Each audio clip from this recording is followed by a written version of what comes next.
It's a beautiful bacon day, Cookie Crusaders. Today we're going to be covering Squid Ink Cookie Magic Candy. So the new additions to the skill is the Ink Tentacle Slaps add +3 with a total of 10 slaps. So originally there used to be 7. Then the extra skill damage to cookies, 7.5%, 18 to non-cookies. Defense reduction of 20% for 10 seconds, stacked up to 1 time, which does not work on bosses, remember. And then extra damage to defense reduced targets is 22%. So add 22% damage on top of the damage that Squid Ink is already doing if a target is defense reduced. Once you get to level 10, you get incoming damage reduction for every slap foe, -1% for 6 seconds, stacked up to 60 times.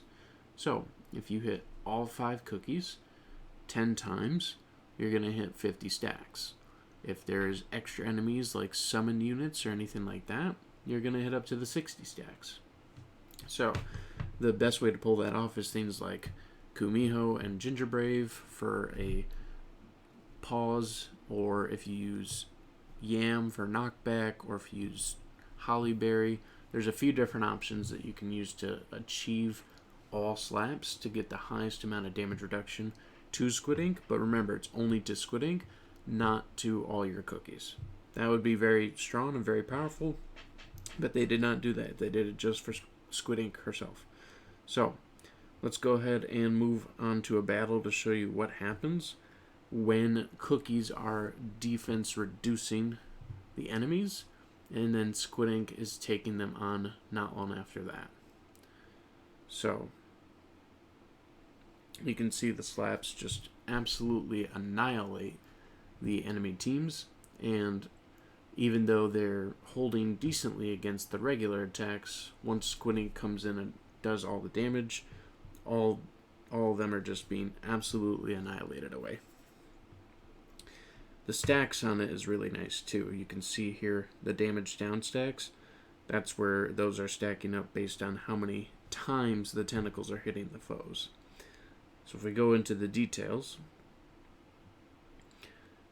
you can see that Squid Ink took the majority of the damage here. Now, Caviar, great damage.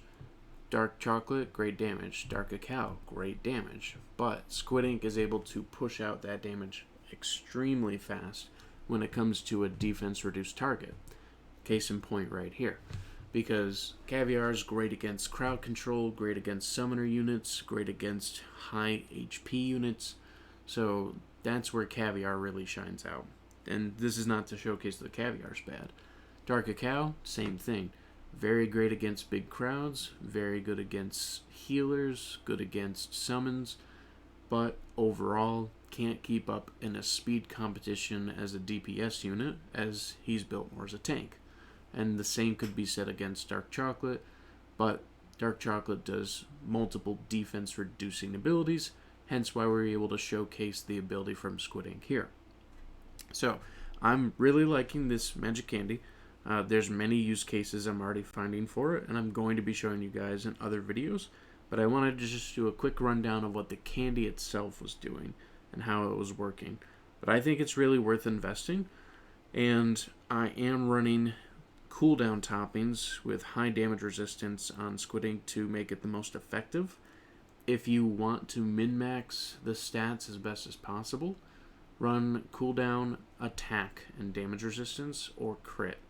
Crit's going to be better, but if you're not running a crit-focused team, then it won't be too beneficial, because then you're based on luck, and RNG is not always the best thing to try and build teams around, so attack's a safer bet.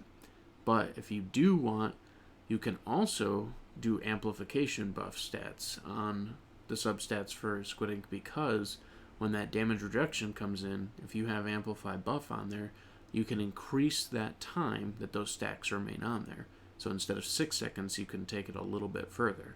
So keep that in consideration too. But thank you so much for stopping by. Let me know in the comments if you have any specific thoughts on this Magic Candy, or if you think Squid Ink is now more powerful. I personally do, but I do want to see your feedback too. Thank you.